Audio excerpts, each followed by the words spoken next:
Well, we hope you are enjoying reading Resilient, Achieving the American Dream. We're going into chapter 12 here of the companion piece where something amazing really happens in this chapter. And I want to kind of discuss some feelings and emotions around it. This is kind of the setup for you make a decision that you're going to get married again. Yes, my mother asked me, "Hey, baby, do you think you'll ever get married again?" Because I had a tumultuous, divorce with my first wife, and it was really bad. So one wouldn't blame me if I decided to never get married again. Mm-hmm. So when my mom asked me, "Baby, do you think you'll ever get married again?" I said, "Absolutely. I just got to meet the right woman." Right? Because I always wanted a family. I always wanted the house with the family. And ever since I was young. And it just made sense to me. This is kind of incredible. So, well, before we get that, there's a piece in here about an email where, like, someone just emailed her out of the blue and said, "You're a bad guy." Oh, a letter. Yeah. What? Yeah. And you never got to the bottom of it. Shout out to the anonymous person. Teresa and I started dating. We were into it a few years. And she received a letter in the mail by an anonymous sender. And it said, Lenny Bazemore arrested, this, that, and the third, right? It was from when I got arrested in high school. And I don't know if they were trying to protect her or if they were trying to ruin our relationship. I don't know. It could have been one of my ex-girlfriends. It could have been one of her friends. It could have been anybody. We still don't know to this day who it was. Well, it didn't derail anything at all because No, we laughed about it. We laughed at it because I told Teresa everything about me. Every single thing about me, I told her. And so when this popped up, she was like, "Oh, yeah, I remember." This, like I said, it doesn't derail anything. Nope. And in fact, you come up with a great plan with the children where you are going to welcome Teresa into the family formally. Yeah, I decided Teresa was the one, right? I decided that it took a while to get to the point where I was comfortable, right? I came out of a bad marriage and I had kids. And even the women that I dated, afterwards, after my marriage, I never really introduced them to my kids. I wasn't trying to introduce all these different women to my kids and the relationship not work out. And my kids are like, "Who's this?" Like, that's not stable, right? I wanted to be consistent and, mindful of my kids' emotions, right? I didn't just want to introduce them to anybody. So when I met Teresa, it took a while, right, for me to get up the courage, but she made it pretty easy. She was the woman of my dreams. She was someone that I had learned, right? We were friends for 6 months before we even dated or decided to date. And then we took it slow for a few years. I decided she's the one, right? I introduced her to my kids, let them form their own little relationship. But I wanted a woman that was going to be educated. I wanted a support system, right? I wasn't just going to introduce my kids to anyone. Someone of quality, someone of substance. And so, they formed their own little relationship. And when I decided to marry Teresa or ask her to marry me, it was something else, because I had to ask her father for, his hand in, her hand in marriage. And I was nervous, man. I was nervous. We were walking through a department store, and we had the kids with us, and Teresa and the kids went over to the other side of the store, and I said to him, hey, let me show you something over here. And he's short, he's a little man. You know what I mean? And I was all nervous. I was sweating. My hands were clammy. I was like, oh, shit, like, I'd never done this before, you know what I mean? I was like, you know what I mean? Stuttering and shit. And I was like, he was like, you got something to ask me? And my heart dropped. I was like, oh, yes, I know you raised a good daughter, a good woman. You know what I mean? And I got around to it. I said, she's an exceptional person. She's the nicest person I've ever met in my life, the most consistent person, the most loving person, the most supportive person. I went down the list of it, and, he took all the credit. He gave his wife some of the credit, but no kidding. I got to the point where I said, I would love to marry your daughter, and I promise you I'll take good care of her. And he said, yeah, you can marry her. And I said, oh my God, like that was hard, man. But one of the most important thing is, right, in this whole situation is I knew that she was a quality person because he was a quality man. He was an exceptional man. Everyone in the community loved him, respected him. So I knew that Teresa came from good parents. Their parents actually founded a church in Virginia where they're from. So I knew he was a solid man. So I felt very comfortable, asking him for his daughter's hand in marriage. And afterwards we were walking back and I said, hey man, does this mean I can call you Dad? Whew. He said, yeah. Do you know how much that meant to me? Oh, boy. It meant the world to me. And I was very thankful that I got to spend some time with him before he passed away. Now, I did plan on asking Teresa right away. I bought a ring, and, as president of her company, there was a retreat, a president's retreat. And that year they were going to go to Aruba. But it was in 2009, right? Still the economic downturn of 2008. And some corporations were taking TARP money to get by. And her company did not. But Teresa, as president of her company, thought that it would not be in the best interest of the company to take a lavish trip to Aruba. And so she canceled the trip. But what she didn't know is on the beach, I was going to ask her to marry me. So I was a little upset. I couldn't tell her why. And so she was like, listen, I have a timeshare that we can use for Fort Lauderdale, and we could take the kids. And I said, okay, great. So we are doing what we do, playing in the sand, jumping in the water. Teresa every day worked in the office, in the bedroom.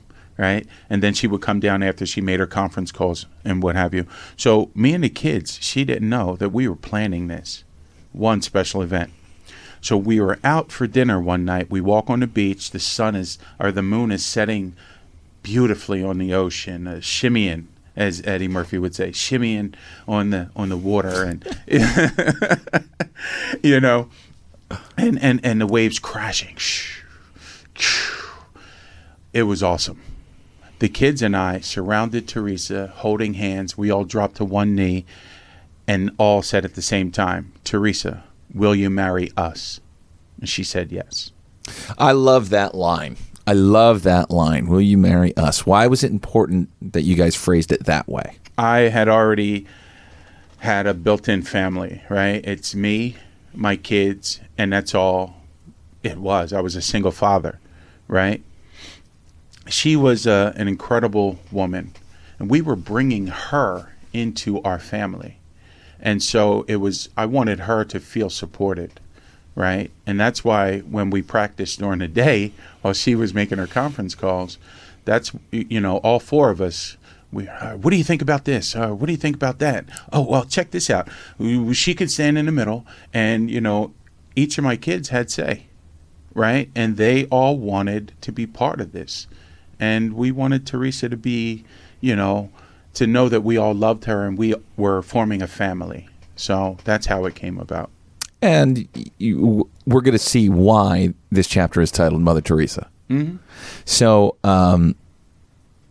at the wedding, there is an interesting moment.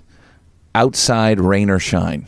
Explain that. Yeah, we got married in at the Caronwood Mansion in Brenathan, PA, and beautiful setting, gorgeous setting. The problem is it was raining, pouring raining all day, and we get up there and Teresa's in her bridal suite. I'm situated in my groom room, right? And the wedding planner comes up to me and says, "Hey, Mr. Bazemore, we have about 10 minutes to decide if we're going to have this wedding inside or outside." Teresa has already given her answer. I said, "It's outside, rain or shine." It's pouring down raining. She goes, "Okay, good. We only have about 10 minutes to decide. You decided, so we're good. Go get prepared, man." And it's full raining. Like you're Pouring down about to. rain. A wedding dress is about to be ruined. Pouring down rain. I go into the groom room, pop open some champagne with my second dad, Hampton, because JB he passed away, rest in peace, and my son Devin. A couple of friends, a couple of cousins came in, and all of a sudden it just stopped raining. I was like, whoa. And I look outside, and it was cotton candy skies, and the sun just came down and powerfully dried up the earth. It was amazing. And so, God has been walking with us since day one, and that's another example. So when we got married, it was beautiful out. I want to hit on a line that you wrote in regards to Hampton. You said he was present but not present. What are your thoughts on being present in general? Being present in reference to my father or myself? I think a little bit of both, because I think it's interesting that you take a pause here to explain that he was there, but he wasn't there. I could show you a few pictures, and I think that you would come to the same conclusion. A picture, you could see in a photograph that he's there, but he's not there. He always seemed to be thinking of other stuff. Now, I give him a break because, in my book, after I won that championship with my team in 8th grade, my mother introduced me to my father, Hampton, my real dad, meaning JB was not my real dad. Well, soon after, my mother said, "Hey, your dad wants to see you." So, what do you mean? Like, this is crazy. So the next weekend he came up to pick me up, drove me down to Camden where he lived. And he said, "You can't play out front because, 3 people were just murdered because of drug activity. You could play in the backyard though."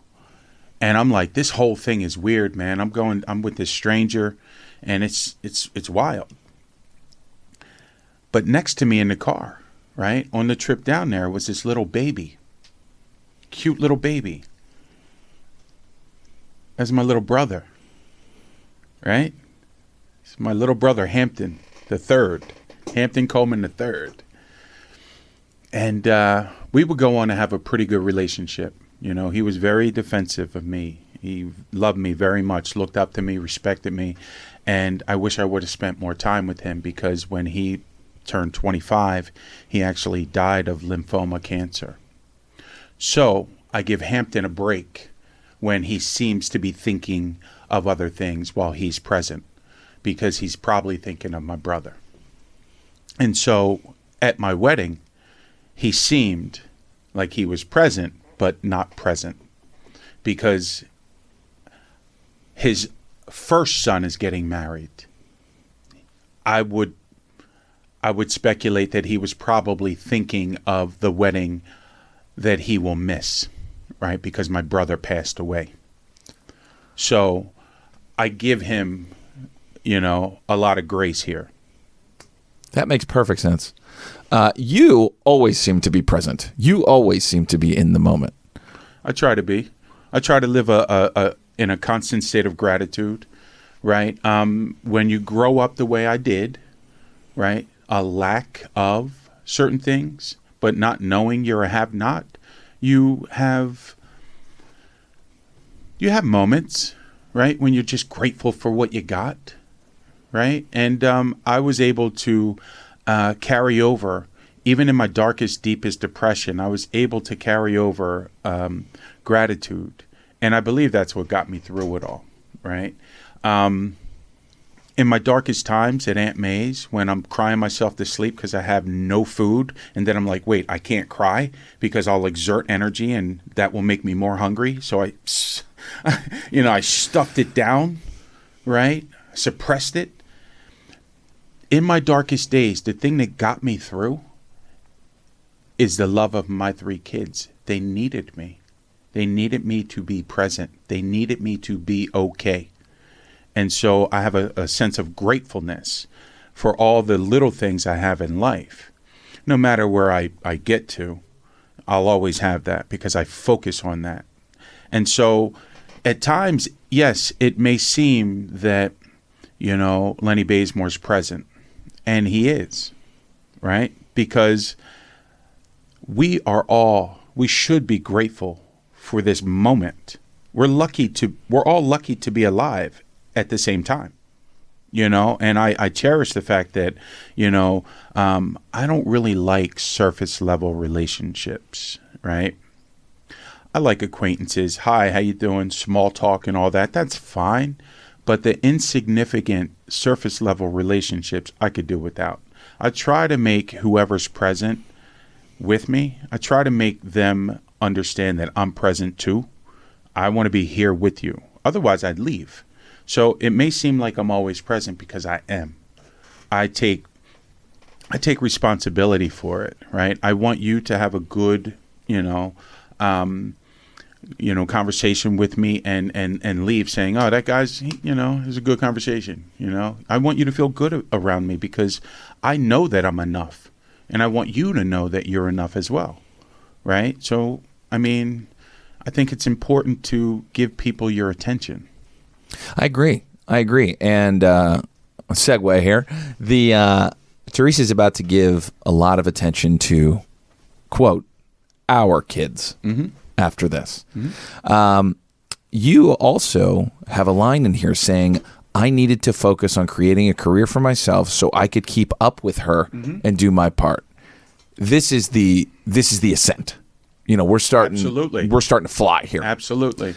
And this seems like it's a small moment in the book, but to me, it was like, oh, this is it. This is the start of the jump. Yeah.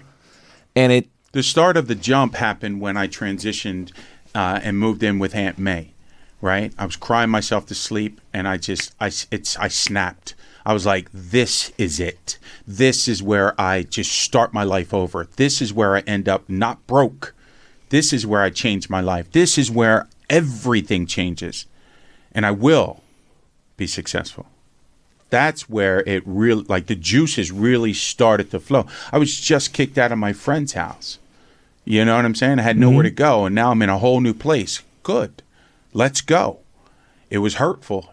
The pain was, I can't even tell you how deep the pain just shot through me. Tears of just suffering and being broke and not having a dime, but having that hope, right? That thought of, I have 3 kids that rely on me. I got to do this, not just for me, but for them too. This is where my life is going to start over again. And that started the snowball. During the snowball, there is always somebody ready to try and pull the rug out from under you. This is where Teresa, as I mentioned before, and our kids... Misconsistent. She steps in a big way here because your daughters, you find out that their home life is not what you thought it was. Yeah. I would get them on the weekends, and, they were dealing with, some of the things that go on in home life, right? With their mother, right? With their grandparents, with the household in general. And, they thought that coming to live with Teresa and I would be a better life for them, right? Because they are very wise, young but wise. And my daughter Jordan said, "Hey, Dad, if things get bad over here, too bad, can we come live with you and Teresa?" And Teresa and I talked about it, and we said yes. So eventually things got a little bad over there, and you could read about that in a book. And they asked, "Hey, I think it's time for us to come live with you. Is it okay?" And we were like, "Yeah, sure. I'll come get you now." And Jordan was like, "No, no, no. School year is almost over. We're strong enough to finish the school year. You can come get us after school."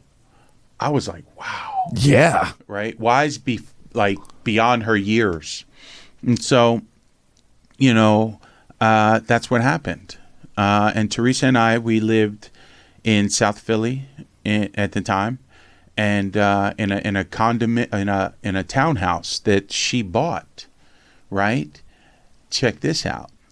Her company was going to transition, and they were going to move to Wisconsin. Right? Headquarters were going to move from Philadelphia to Wisconsin, and I was like, I'll be your first visitor. Right? And we were already like starting to date, and it's getting serious. And I was like, I'll come visit you. And she was like, "Hey, I got some good news. My company's not going to merge. Right? I'm going to stay in Philadelphia." And so I was like, "Oh, that's great." She goes, "But I'm going to need a house." And I said, I'll get my license out of escrow, and I'll help you find a house. And so I did. And soon after, I'm over there all the time. This is a beautiful townhouse. It's much better than Aunt May's house. and Teresa out the blue one day says, "You're here all the time. Why don't you just move in?"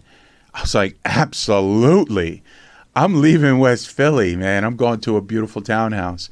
And so the girls would come visit at Aunt May's house, right? And then I moved in with Teresa, so they would still, and Devin too. All three kids would come visit. And at this time, I lived in Teresa's townhouse with her, and the girls would come, and it was always a pleasant time. And, when they asked to come live with us, we were like, yeah, but this is a neighborhood that we did not want to raise kids in. You know what I'm saying?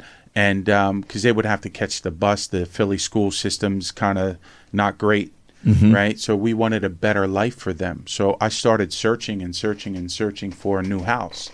And eventually I found one, and the deal fell through. I found another one, and the kids were like, "Oh, this mid-century house is no good. It's eerie." I'm like, "But it's mid-century. Are you kidding me? Like, it's beautiful." And, then we got out of that deal, and we found another house, Thomas Mill Lane in Lafayette Hill, and put in an offer. Then the basement got flooded out before we could close. We were like, "Nah, we're not buying this house." And I'm driving around, getting nervous because school's about to start. And I'm like, "Oh, man, like, what am I going to do?" And then we were like, "Oh, we can rent an apartment. Right? We'll sell this house or rent it out and rent an apartment in Lower Merion Township so that the kids could go to Lower Merion schools," which was the best around. And so I'm driving down this road, and I feel like this sensation, right? I say it's the power of God, right? Make a left. So I make a left, and I was already down this road. Make another left. Make another left. Oh, man, I've never felt this power before. It's just this high energy, bubbly feeling. And I'm like, oh, man. And all of a sudden, I see overgrown grass and bushes, and I see this humongous house. I was like, wow, look at that. The driveway wasn't finished. Grass up to your waist. For sale sign. I was like, oh, let me make this right. Right? Made the right, and the car just stopped. I think it was my subconscious stopping me because I felt the power of God, I believe. And I was like, I might as well just go see what it's about. It's a house for sale. We're looking for a house. Let's just go see what this is about. So I pull up, I read the sign, called the number on the sign.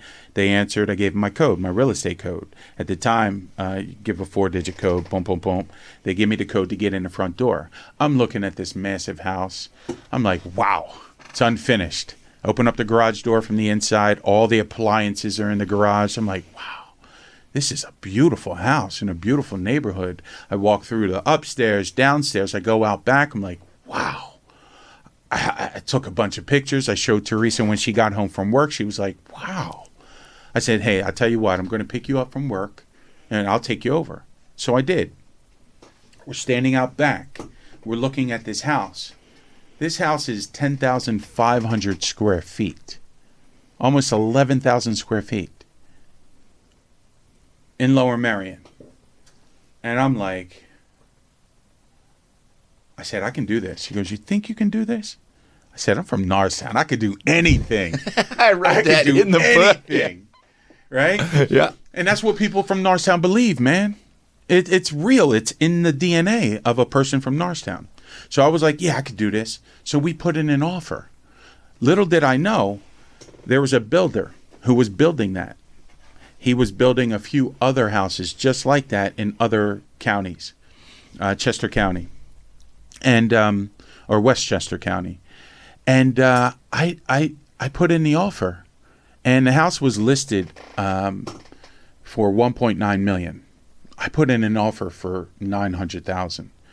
I did not know the day before I put the offer in, the builder gave the house back to the bank, deed in lieu of foreclosure.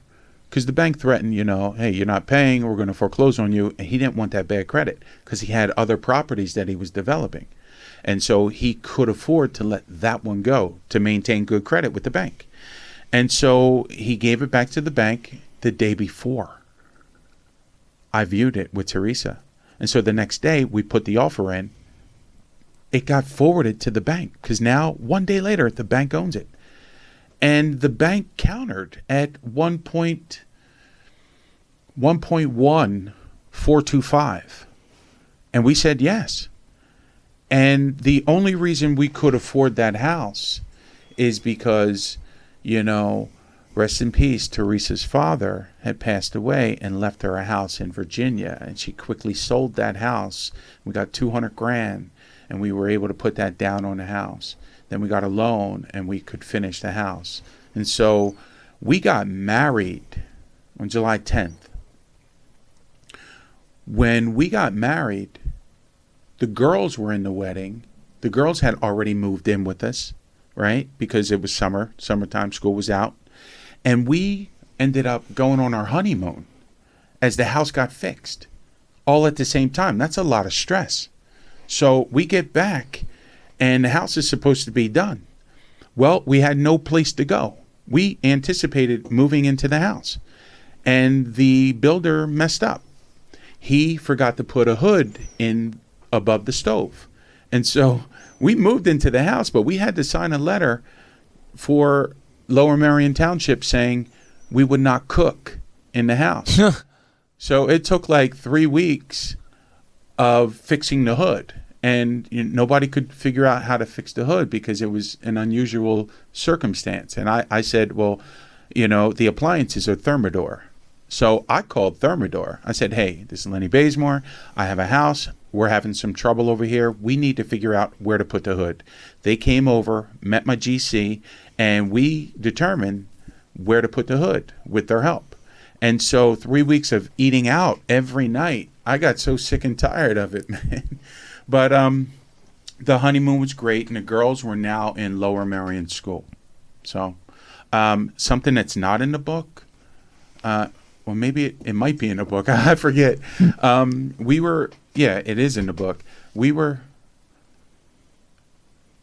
don't know if it's in the book.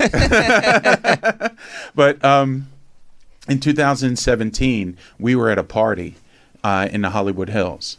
And we didn't live here yet. We just came out. We flew out to go to a party. And Kobe Bryant was there. This is in the book. It is in the book, right? Yes.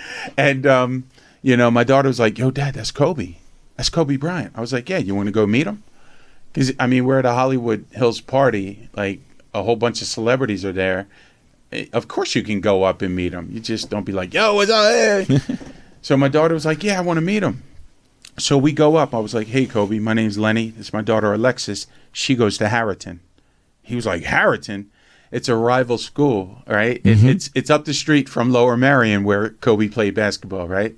And so he was like, Harriton. And she was like, yeah, but don't worry, we suck. And I said, yeah, we live right around the corner from where you went to high school. And he introduced us to Vanessa, and we had a great conversation. Oh, that's great. Yeah, and your daughter got to introduce him to Snapchat, I believe. Exactly. And she was like, hey, can we do Snapchat? He's like, what? She said Snapchat. So he was like, yeah, what is it? And so my daughter Alexis had a chance to show him what Snapchat was. And before we rolled out, I said, Kobe, I said, listen, man, I just got a feeling, man. I got a feeling you're going to actually be part owner of a professional sports team.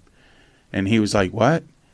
I said, I feel like you're going to be part owner of a professional sports team. And he was like, tell Vanessa. I said, hi, Vanessa. How you doing? My name's Lenny Bazemore. I feel like you're going to be part owner. You and your family are going to be part owners of a professional sports team. So that was cool. That is very cool. Yeah. The last thing I want to ask you about the chapter is you ended with 5 specific words towards how you're going to be raising your daughters, in that you want to develop their intelligence, perseverance, discipline, fortitude, and resilience. I wanted to provide a space for them to develop those things on their own. I wanted to help them curate it, but they would have to do it on their own. But the house was doing that so much so that you worried about their rooms before your own, right? Yeah. The house was so big. All of the furniture from Teresa's townhouse, pretty much, there was nothing, right? It was a 10,500 square foot house, and we moved from a 3,000 square foot townhouse. So, we made sure the girls had their own room. And we painted their rooms. And, it's interesting. The first time we went into the house and showed them the house, they were like, oh, this is my room. And it was a Jack and Jill where they shared the same bathroom, right? They're connected. And I said, no, you got it twisted. Like, you got your own bedroom with your own bathroom. So Jordan had the ensuite down the hall. She had her own bedroom. She had her own bathroom, and Lexi did too. They had their desks where they come home from school, do their homework. It was all done up. They chose to paint. They decorated their own rooms. And, Teresa and I had to sacrifice because we didn't have a lot of money. We weren't millionaires then. Let me tell you something, brother. Teresa and I slept on a mattress on hardwood floors. And year by year, we would do another room. This year, we can do the living room. We can get furniture and we can paint. Okay. The next year we did the study. We got some furniture, some area rugs, and we could paint. And then room by room.